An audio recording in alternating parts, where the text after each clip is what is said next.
Jail जाएगा गृह राज्य मंत्री का बेटा। किसानों को कुचलने के आरोपी पहुंचेंगे जेल। आशीष मिश्रा की जमानत रद्द कर सकता है सुप्रीम कोर्ट। जी हां, अजय मिश्रा टेनी पर मोदी सरकार से लेकर योगी सरकार तक मेहरबान है। हर मंच पर वो दिखाई देते हैं। वो अलग है कि मंच से उन्हें बोलने के मौके नहीं मिलते। टेनी साहब देश के गृह राज्य मंत्री हैं। बड़ा महकमा है, पूरे देश को संभालने की जिम्मेदारी है, लेकिन टेनी साहब से अपना बेटा नहीं संभल पाया। गृह राज्य मंत्री के बेटे पर आरोप है कि उसने अपनी थार कार से 4 किसानों को कुचल दिया। मामले की जांच कर रही एसआईटी का दावा है कि जिस समय यह घटना हुई, गृह राज्य मंत्री का बेटा आशीष मिश्रा उर्फ मोनू थार में ही सवार था। सत्ता की ताकत का खेल देखिए। 3 अक्टूबर 2021 को यह घटना होती है। 4 अक्टूबर को रिपोर्ट आती है। आशीष मिश्रा का नाम एफआईआर में होता है। पुलिस आशीष मिश्रा की खोजबीन करती है, सिर्फ उस जगह को छोड़कर जहां आशीष आराम फरमा रहा होता है।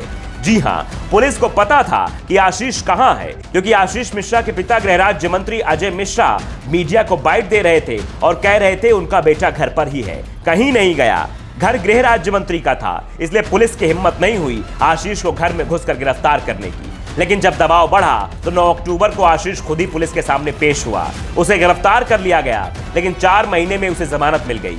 यूपी में विधानसभा चुनाव चल रहे थे। 10 फरवरी को पहले चरण का मतदान था और तभी आशीष मिश्रा की जमानत की खबर आ जाती है। पहले दौर में यूपी में उन सीटों पर वोटिंग थी जहां किसान आंदोलन का सबसे ज्यादा असर था। बीजेपी को डर लगा कि कहीं इसका नुकसान न हो जाए, क्योंकि अभी दूसरा दौर बाकी था जो गन्ना बेल्ट का एरिया था। इसलिए आशीष को 4 दिन और जेल में रखा गया। दावे किए गए कि उसकी जमानत पूरी नहीं हुई है, ये तो खारिज हो जाएगी। 14 फरवरी को दूसरे दौर का मतदान शुरू हुआ। इस बीच आशीष जेल से रिहा हो गया।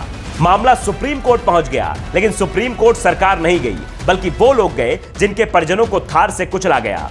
सुप्रीम कोर्ट ने एसआईटी पर सवाल खड़े कर दिए। योगी सरकार पर नजरें टेढ़ी की कि आपने जमानत का विरोध क्यों नहीं किया। हाई कोर्ट ने अगर जमानत दे दी तो उसे सुप्रीम कोर्ट में चैलेंज क्यों नहीं किया। सुनवाई के दौरान यह बात भी सामने आई कि एसआईटी ने योगी सरकार से आशीष की जमानत रद्द करने को कहा था।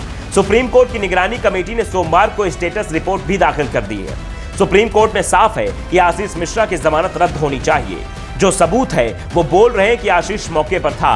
आशीष को डिप्टी सीएम के मार्ग के बदलाव की पूरी जानकारी थी। इस मामले में आज सुप्रीम कोर्ट में सुनवाई हुई।